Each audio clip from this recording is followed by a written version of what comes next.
তোর বাপে যদি আমার না চিনে তাহলে তোর বাপে যে আমি কেন। কন্টেন্ট ক্রিয়েটর তৌহিদ আফ্রিদি ঢাকার আলো ঝলবলে সোশ্যাল মিডিয়া দুনিয়ায় নিজেকে গুড বয় সাজালেও বাস্তবে তিনি ছিলেন পুরো দম্ভর ব্যাড বয়। ক্যামেরার সামনে সরল নিরীহ ভাব, আর ক্যামেরার বাইরে রঙিন রাত, ক্ষমতার দাপট আর অপরাধ সাম্রাজ্য। অভিযোগ আছে বাবার টিভি চ্যানেলের ক্ষমতা আর প্রভাবশালী নেতাদের ছত্রছায়ায় আফ্রিদি গড়ে তোলেন ভয়ঙ্কর এক সিন্ডিকেট। ব্ল্যাকমেইল, নারী কেলেঙ্কারি, মাদক ব্যবসা, দখলবাজি থেকে শুরু করে গুম খুন অপরাধের তালিকা যেন অন্তহীন। এই চক্রকে ভুক্তভোগীরা নাম দিয়েছেন গিভ অ্যান্ড টেক সিন্ডিকেট। নিয়ম ছিল সোজা, কে কার সুবিধা দিচ্ছে আর কে কার ক্ষতি করছে তার উপর নির্ভর করত সম্পর্ক। ওয়ালটন এখন দেশের সীমানা পেরিয়ে পৌঁছে গিয়েছে 50টিরও বেশি দেশে।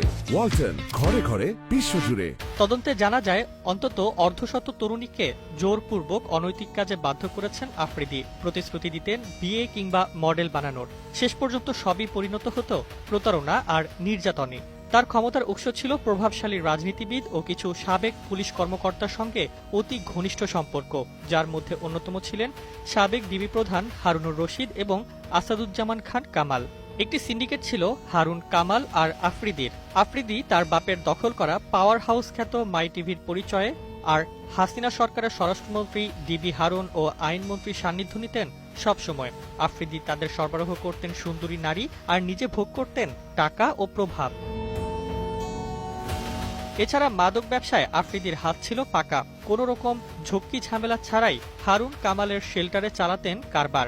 এছাড়া তার বাবা নাসির উদ্দিন সাথীর অবৈধ সব দখলদারির আশ্রয় প্রশ্রয় দিতেন হারুন ও কামাল। সেজন্য ডিবি অফিসে আফ্রিদির কথা মতো যাকে তাকে তলব করতেন হারুন। সেখানে নিয়ে চালানো হতো মানসিক ও শারীরিক নির্যাতনও, যা আফ্রিদি গ্রেপ্তারের পরপরই একাধিক কন্টেন্ট ক্রিয়েটর ও ভুক্তভোগী তরুণী ও মানুষের কাছ থেকে এসব তথ্য পাওয়া গেছে। অন্যদিকে কামাল ও হারুনের যত নারী সঙ্গ ও মাই টিভির সাপোর্ট প্রয়োজন হতো তার সবই দিতেন ব্যাড বয় আফ্রিদি।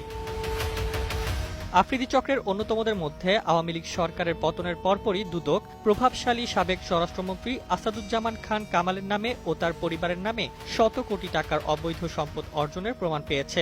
বিভিন্ন সূত্রে জানা গেছে, কামাল স্বরাষ্ট্রমন্ত্রীর দায়িত্ব পাওয়ার পর থেকে ঘুষ হিসেবে বস্তা বস্তা টাকা নিতেন।